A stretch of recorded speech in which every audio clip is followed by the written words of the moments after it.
We're live in the Pits of Metal Chaos with your one and only, and with Eddy Vega, vocalist of HEXX, with Dave. What's up, guys? Hey, how's it going? How's it going, Eddy? It's going pretty good, man. It's going pretty good. So you guys released the Wrath of the Reaper on September 15th of this year, correct? Yeah, that is correct. Yeah. So how's the sales been going so far? Well, I'm not actually right on top of all the numbers, so that's more Dan's department. But I haven't heard any complaints yet, so we're actually pretty happy with the way it turned out. We got a bunch of reviews, and they all seem really positive. I've only seen one or two that weren't, just off the charts loving us. So, we must have done something right, I think. Now with this new album, you guys took a step back to the old school, right? That is true. Yeah. Instead of the power thrash metal that they were doing, you went back to the old school power metal. Yep, that's exactly what Dan had wanted to do. He wanted to bring back the original sound. And when I got in the band, it just happened to be that I've got a voice that matches that kind of style pretty well. So what I did is we just all in out, started writing, and before long we had an entire album's worth. It didn't take very long at all. Yeah, because I've heard an interview with Dan where he's saying he went back to the old school because of back in the 80s when it was all thrash metal bands, he wanted to do heavier, more thrashier. Yep. And he had that moment in his career where he wanted to do some really, really heavy stuff. And they did. It's good stuff. I like the morbid reality stuff. And, it's different. It just shows a different facet of Dan Watson's talent. But she's a very talented man. Right. Now you want to run through the album with us, all the tracks and what each song? Sure. I'm not sure what order they are though.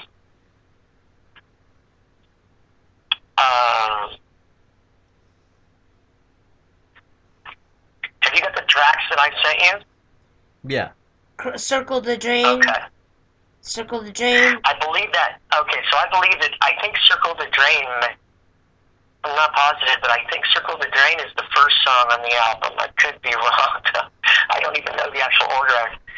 But I just got the vinyl yesterday, as a matter of fact. I don't have it in front of me right now. You got a vinyl? Yeah, I think Circle the Drain is the first one. There's a vinyl? Sure there's vinyls? Yeah, we got some vinyls. Really? I don't know if the band did. I don't know. I'm sure that the record label has probably got them available too. Yeah, I like vinyls. I know, it's coming back in a big way, I think. Totally. Yep. I remember the days when I was a kid and I used to go out and buy an album. You know what I mean? I'd come home in my room and I'd sit there and I'd smoke some pot and sit back and put on my album and read all the literature that came with the album, and it was kind of, you know what I mean? It was kind of a collectible type of. Wait. It was fun. Wait, you still smoke weed? Huh? What's that? You still smoke? Oh yeah. I'm high as fuck. Yeah. Yep. I grew some plants this year. The first time I grew them, they were really, really good too. Nice. California is the weather for it. Yeah, I still be living in California right now. Oh my god. Just because the weed, but due to the fires and earthquakes, I don't want to risk it. No shit. I know, right? I mean, we had these fires happening, and during the middle of it all, we start having an earthquake too. What the fuck, man? People go, what the fuck? What's happening in fucking Santa Rosa? Oh, it's worse if you're in Texas or New Florida or Louisiana or Mississippi even. Oh, I know it. There's more shit going on over there, man. The world is in unrest. Wait. Down in those neck of the woods. I would never want to go there. Wait. The only... They got the tornado. They got everything there. Yes. Tornadoes, hurricanes. The only thing that you don't have is I don't think they have a lot of earthquakes over No, there. they don't. Indiana does. Oh, Indiana does. Okay. But it's not... It's like the 0.5 earthquakes. That's what they get. Oh, okay. Well, that's not real big, but... The only bad thing about the Midwest is the snow. Otherwise, it's safe. The smell? The snow. Oh, the snow. Yeah. Yeah, I know, man. Snow sucks. It's cold as fuck. Nah, it doesn't get that cold. If you have warm I suppose, clothes on. if I was out there, I'd probably get used to it. Yeah, I mean, I would, I'd settle in. I'd go and get the right clothes for it and shit, dude. Dude, I wear tank tops in the winter. How do your summers go? Are they very warm? I wear tank tops in the winter too. Damn. Yeah. Oh, your summer's warm. How our summers? They're okay. They're like in 70s. A couple times it got 90s. It was nice, cool. It was a nice, cool summer. Cool. Yeah, it was like California weather. So, anyways, let's take a break and play Circle the Drain. Okay?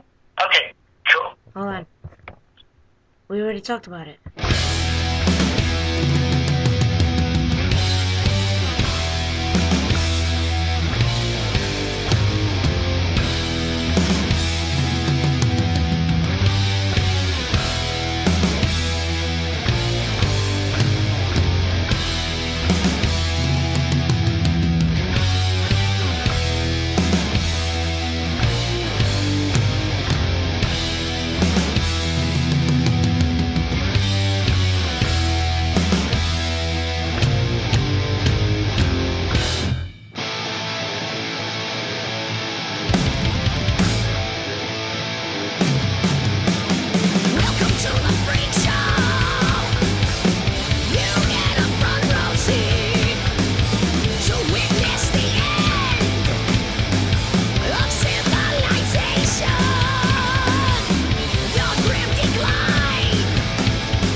Circle the Drain. The song was great. Thank you. Yep.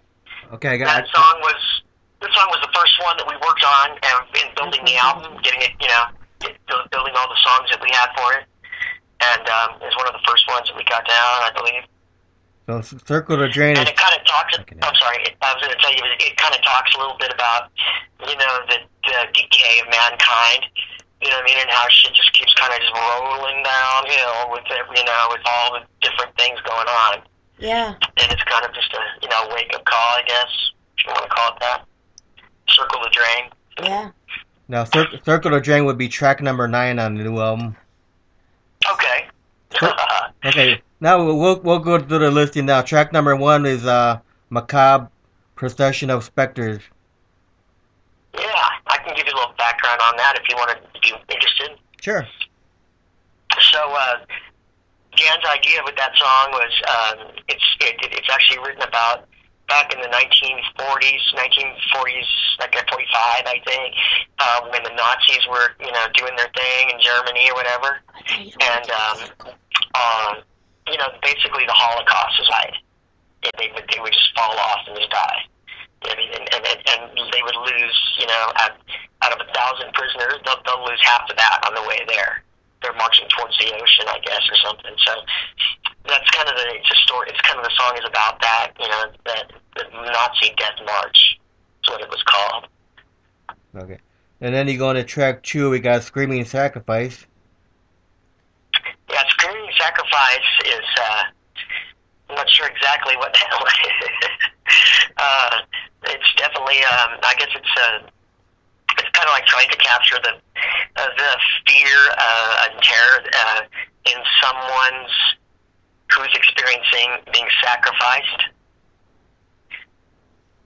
So the last moments of somebody's, time before they die, so to speak. It's kind of freaky, it's scary. Man. That's the mind of Dan Watson. Then track 3 is Slave in Hell. Oh, Slave in Hell. That's basically about the story of a guy that winds up going to purgatory and becomes a slave in hell. That's basically all that's about. And then you got track 4, Swimming the Witch. Swimming the Witch is a song about back in the day when they used to burn witches at stake, and they used to, the witch trials, basically, the Salem witch trials, but they were also going on in Europe as well, too. And that song is about that time. One of the things that they used to do was called Swimming the Witch, and that means drowning a witch. Right. So. Track 5 is Dark Void of Evil. Dark Void of Evil is, I don't know how to describe that one. I'm not sure exactly, because Dan came up with all that. That was actually one that he wrote, himself completely. And I think that, I'm not going to even guess on that one. Yeah. Okay, how about track 6, Unraveled?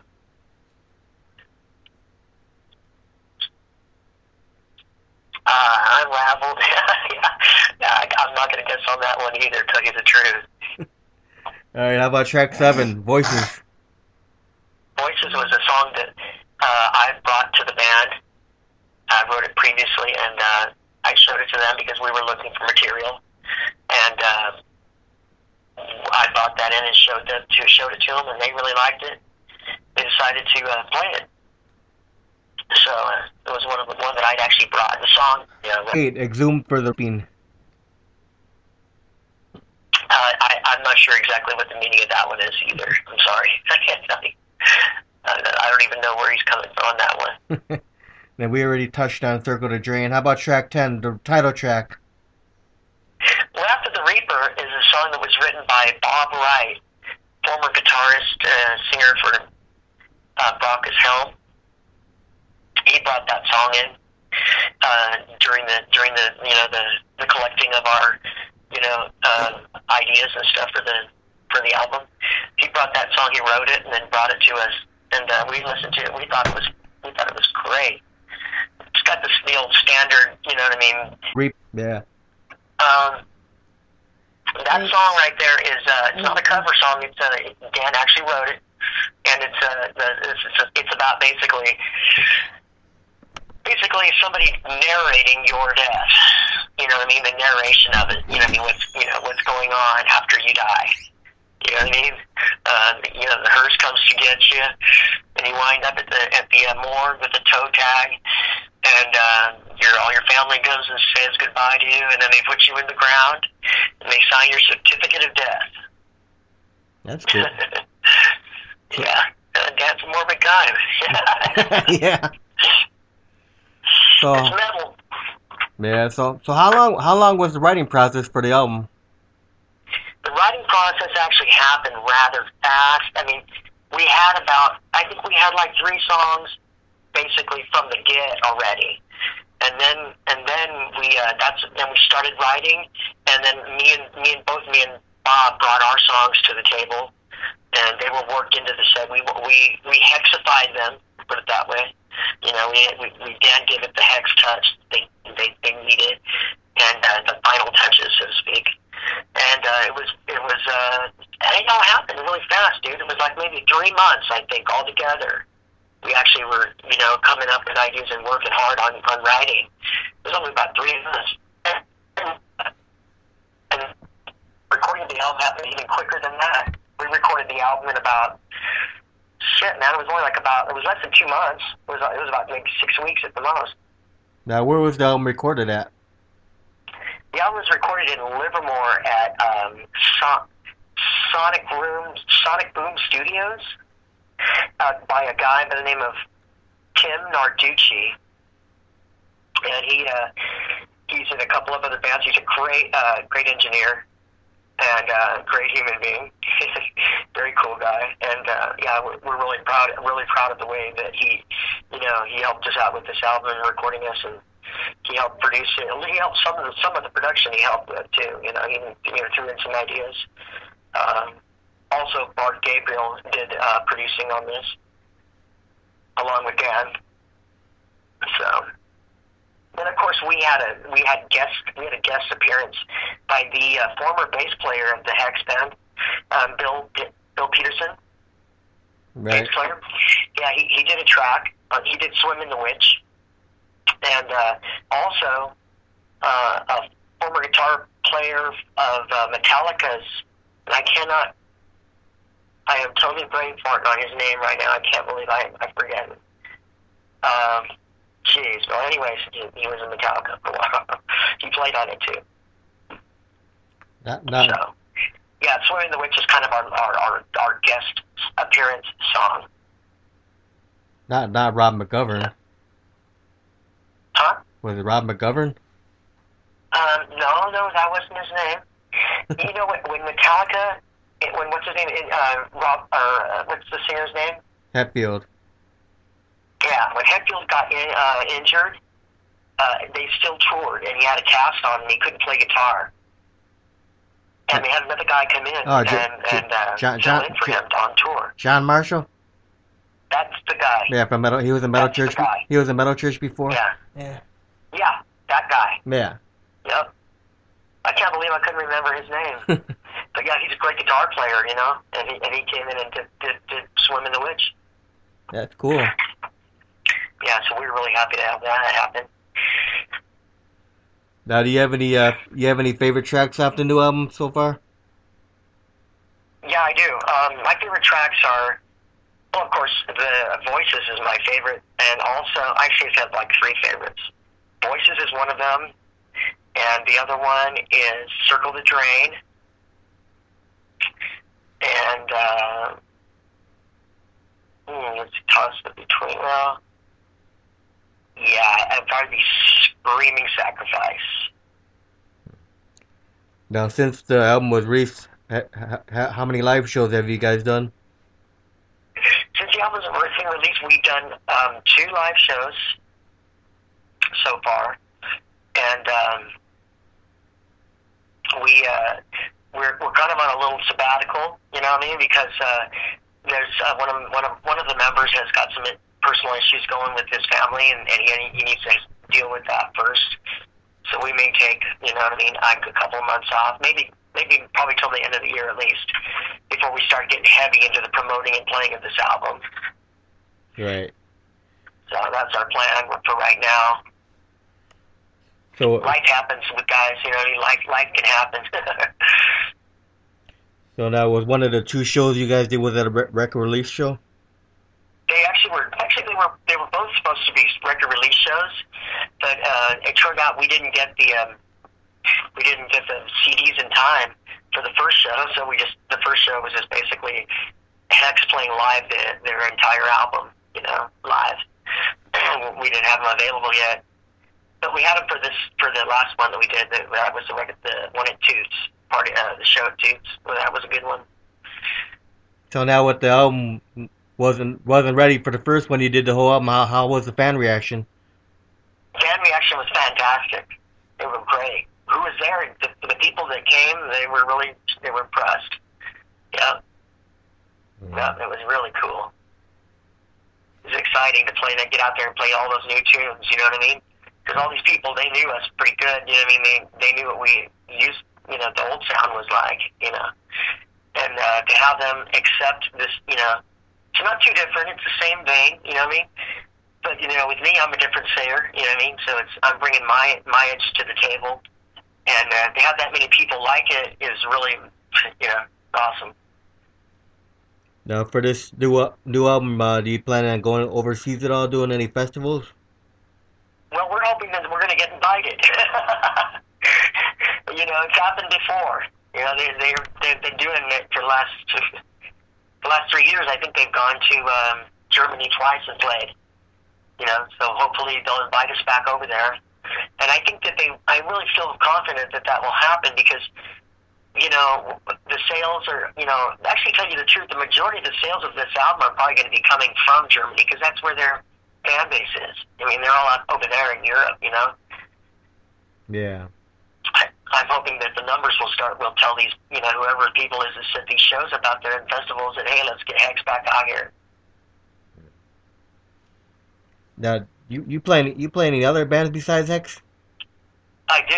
Yeah, I'm the lead singer of a band called Bad Boy Eddy. We're we're an originals 80s band. Not glam, but kind of like, I guess kind of like a knockoff of maybe like Y&T. Right. You know what I mean? That kind of style. It's original stuff that I've worked with the guitar player for many years. We just played a show last night, as a matter of fact. So when did that band? What year did that band start? What year did that band start? Yeah. Well, me and the guitar player started that band back in like 1990, and we've been off and on all that time. You know what I mean? Sometimes I'll go do other projects, and he'll do something else, and we put it back together again as Bad Boy Eddy back in 2009, and I stayed with the band for like 4 years, and then I left the band.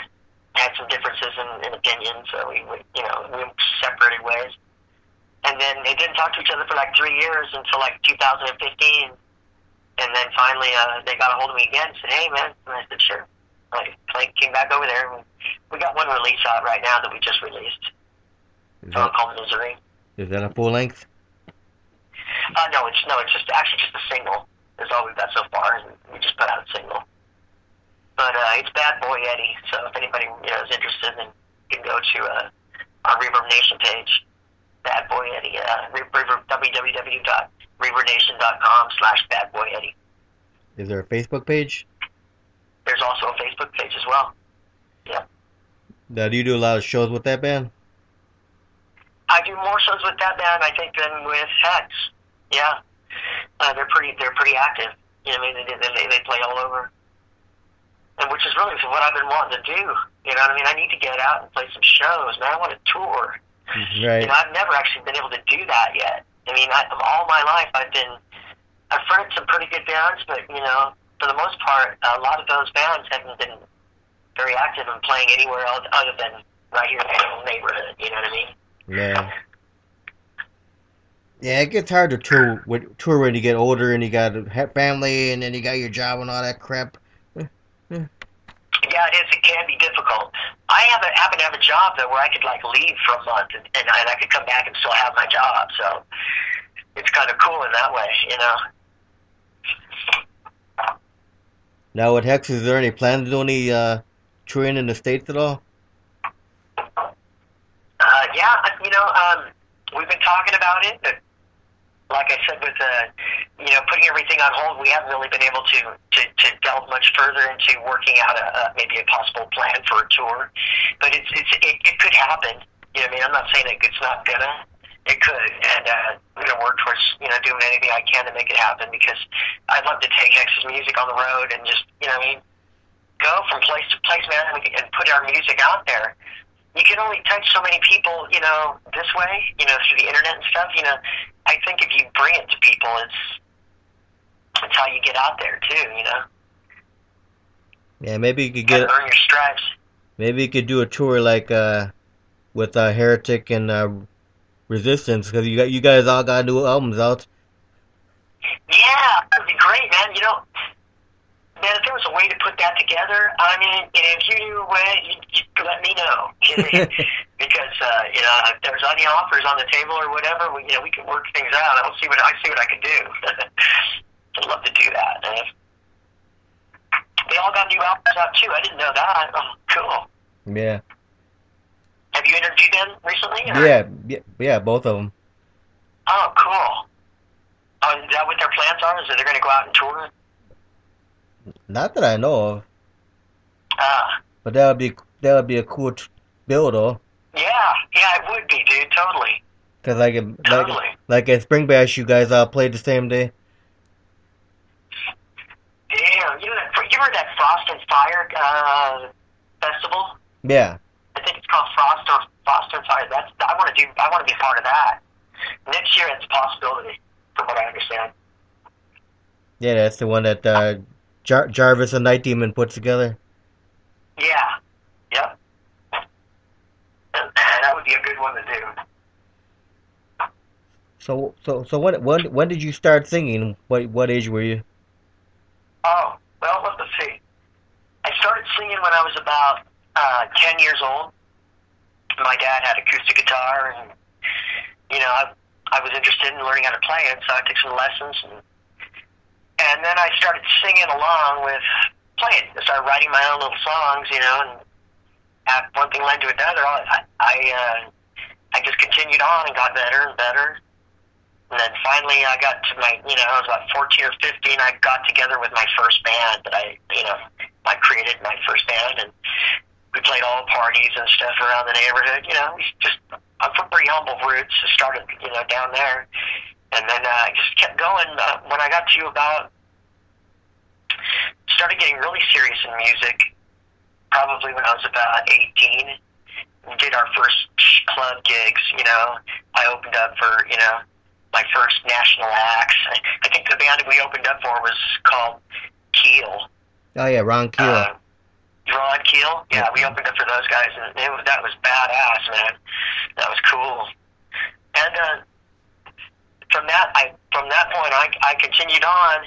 I moved out north a little ways from where I lived at the time to get together and start playing in a band that consisted of the guitar player who's in my band, Bad Boy Eddy, and myself. You know, we'd met prior, and he decided, you know, he said, hey, let's get together and start jamming. You know, so it was so far away, I just decided I'd move up there. So that's what I did. And we played, basically professionally, opened up for all kinds of national acts for maybe about 3 or 4 years. And then after that, I took a break from music for about maybe 12 years. So that all what I was just telling you about, that all started like in 1984. Right. And between like 1990 something and 2009, I did not sing it or play music at all.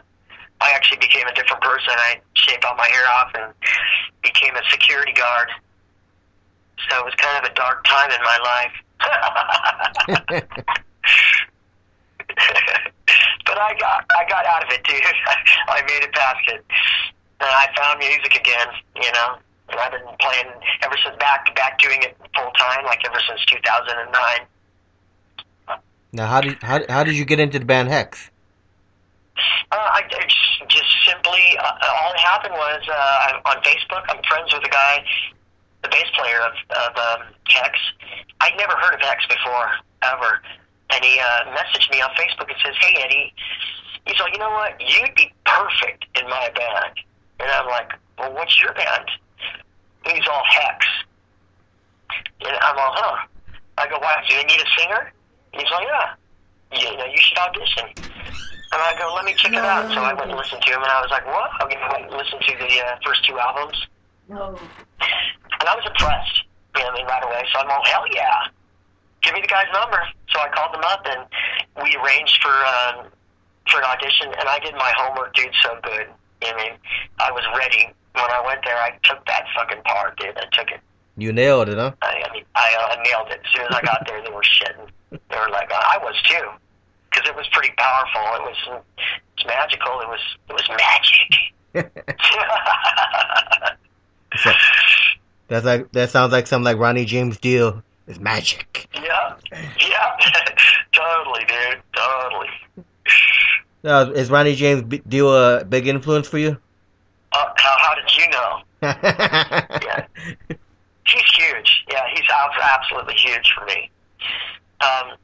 The only other singer there's another singer that I'm really influenced by. He's a singer from a band. He's no longer alive. He died. His name's Carl Albert. He used to sing, the first singer for Vicious Rumors. Right. So yeah, Carl Albert, dude, that guy, and I knew him too. He was my idol, and I knew him as well. You know, we did shows. My band was doing shows with his band back then. So. Yeah. But yeah. So another one taken too early. Yeah. So did you ever take any vocal lessons, or it's all natural? Yeah, I actually did. When I started doing my first you know, actual venue shows and opening up for nationals and shit. First time I started doing that, I was about 18, 19 years old, and it was at that point that I decided that I wanted to take some vocal lessons because I wanted to make sure I didn't fuck my voice up. Do you know what I mean? So, and I knew that you can't do that if you're not careful. So, I took lessons from this lady. She charged me $1 a minute. I went for 1 30-minute lesson a week for about 2 years. And, yeah, she taught me a whole bunch, dude. That's cool. You know, being a singer, you know, the same with guitar, and the same with any musician, you know, what really is our guiding, and what really is our driving force is the passion that we feel from making it, you know, from making the music, you know. That's what just, you know, gets you going, you know. And with singing, you know, that's so much true, you know. You gotta feel the music. You gotta feel it, you know. Yeah. Yeah. So Eddie, what's been the fondest memory of your music career? Well, let's see. I have a couple of them. One of my fondest memories was my band Bad Boy Eddy. We released an album called Over the Top, and we had a CD release show for it at this school club that we always played at called Benny's, and it's in Concord, California. Anyways, when I got to the show, you know, I mean, the line was wrapping around the building, you know, for as many people as showed up for this damn thing. And they were turning people away, you know, it was like, wow, I couldn't believe it. Anyways, so I'm nervous already. Well, when it comes time to play, I get up on the stage, right? I walk out onto the stage and I look out onto this, and the people were immense, dude. It was crazy. It was probably the best thing most exciting experience I think I've ever had in my life. It was, they didn't sound like a normal crowd sound. It sounded like a rumble. You know what I mean? It was not like it was like, whoa, that's powerful. You know what I mean? So to play for that many people that were there to see us and see me, it was definitely life changing, man. And I hope I get to see more of that kind of shit. Yeah. So you have any funny or embarrassing stories for in your musical career? Yeah.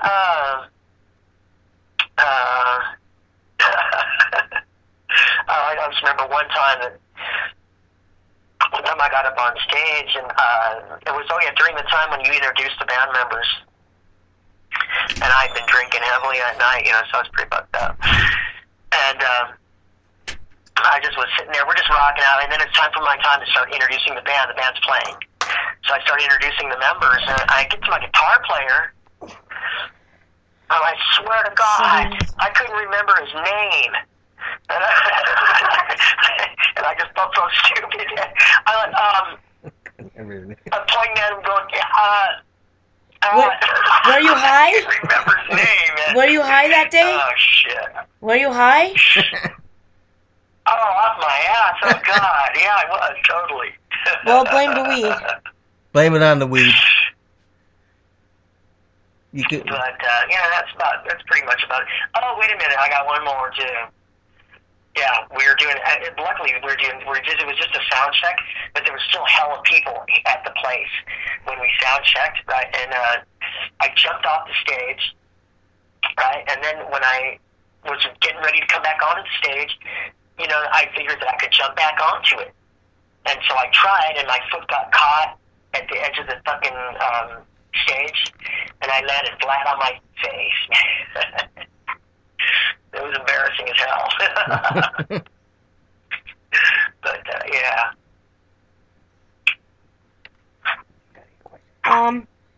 Well, no, I don't know. Oh, are you... Okay, what Smurf character would you consider yourself as? Which what? What? What Smurf character? Oh, okay, that's, Huh? Okay, well, I don't know what Smurf characters, what their names are anyway. What are their names? Okay. How about the Seven Dwarfs? Oh, okay. I'd be, Cappy. Yeah, I see. Nice. Well, Or maybe I'd be Cheesy. Yeah. Eddie, let's play the song Screaming Sacrifice. Got any last words? Got any last words?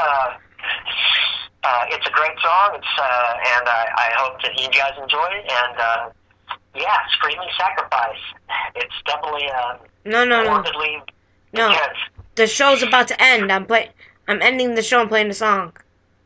Oh, okay. All right, then, yeah. Well, we'll see you guys out there in 2017 and 18. We plan on coming out and doing our shit, so we'll see you there. Hang on the phone.